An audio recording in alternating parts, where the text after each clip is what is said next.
அன்பானவர்களே, அன்பு வணக்கங்கள். இறந்தவரின் ஆன்மா நம் வீட்டிற்கு முன் வந்து நின்று அழுவுமா என்று ஒரு அன்பர் கேட்டிருக்கிறார்.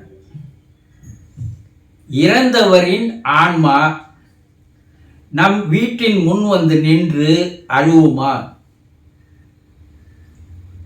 நிச்சயமாக அழும். ஏன்? உங்களோடு வாழ்ந்த வாழ்க்கை எவ்வளவு அற்புதமானது.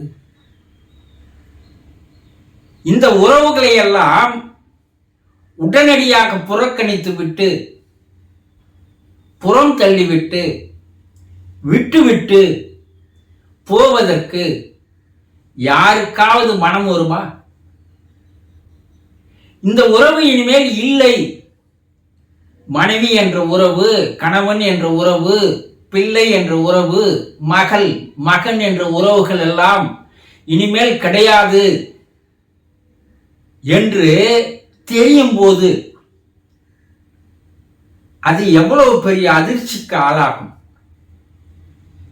அதை நினைத்து சந்தோஷப்படுவீர்களா?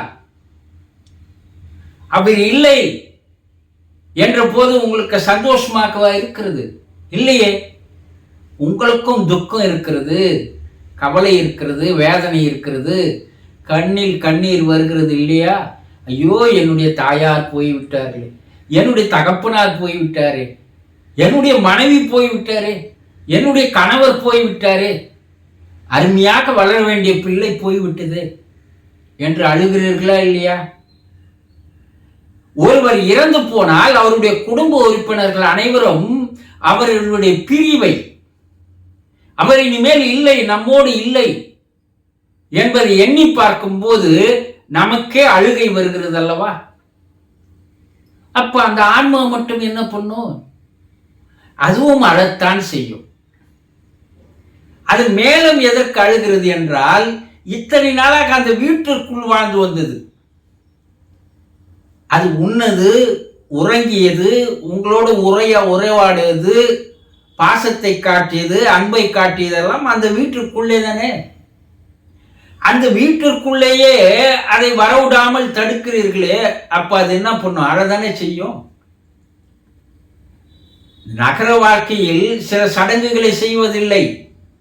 ஆனால் கிராம வாழ்க்கையில் ஒருவர் இறந்த பிற்பாடு அவருடைய சடலத்தை, உடலை, பிணத்தை மயான காற்றுக்கு எடுத்து சென்றவுடன் அந்த வீட்டை சுத்தமாக கழுவி அவர் பயன்படுத்திய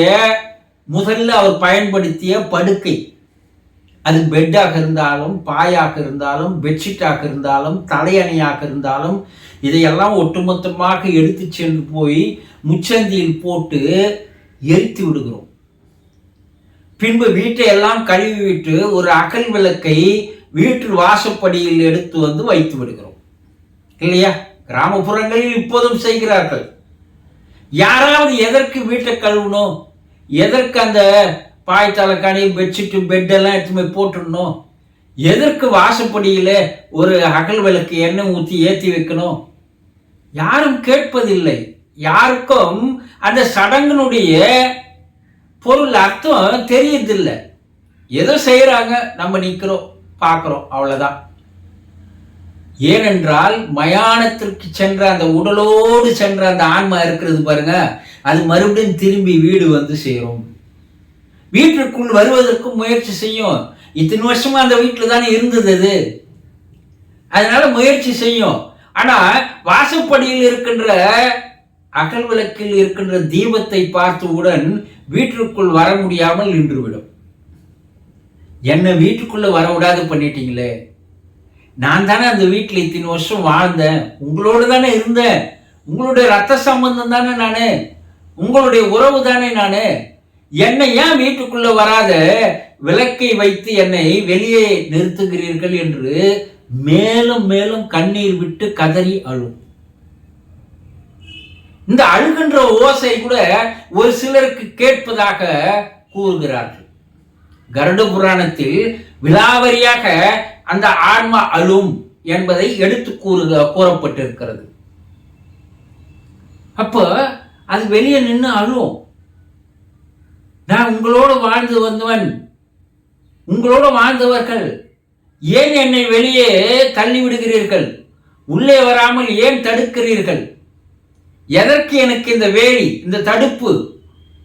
அப்ப என் மேல உங்களுக்கு உண்மையில பாசம் இல்லையா? உண்மையில அக்கறை இல்லையா? சொல்லுங்க. அப்போ அந்த ஆன்மா அழத்தான் செய்யும். பலவேறு நினைவுகள் அந்த ஆன்மாவுக்கு வந்து மேலும் மேலும் அது கண்ணீர் விட்டு கதறி எழும். என்ன பலவேறு நினைவுகள்? எவ்வளவு பாசமா இருந்த இவங்களோட, எவ்வளவு அக்கறையோடு இவங்களை பார்த்துக்கணும், எவ்வளவு அன்போடு இவங்களோட நம்ம பழகணும். எதையாவது எதிர்பார்த்தோமா? இல்லையே. இவர்களுக்காகவே தானே நான் வாழ்ந்தேன். அப்படி இவர்களுக்காக நான் வாழ்ந்து வந்த என்ன வீட்டுக்குள்ள வரவிடாது தடுக்கிறாங்களே. அப்ப இவர்கள் என்னோடு வாழ்ந்து வந்ததெல்லாம் உண்மை இல்லையா? பொய்யா? எல்லாம் வேஷம்தானா என்று பலவாறு நினைத்து நினைத்து கண்ணீர் விட்டு கதறி அழத்தான் செய்யும். ஆக இறந்தவருடைய ஆன்மா வீட்டிற்கு முன் வந்து நின்று வீட்டிற்குள்ளே வர முடியாமல் அந்த வேதனையில் கவலையில் கண்ணீர் விட்டு அழுவது உண்மைத்தான் என்று ஆராய்ச்சிகளும் தெரிவிக்கிறது, புராணங்களிலும் கூறப்பட்டிருக்கிறது. புரிந்து கொண்டீர்களா? சந்தோஷம்.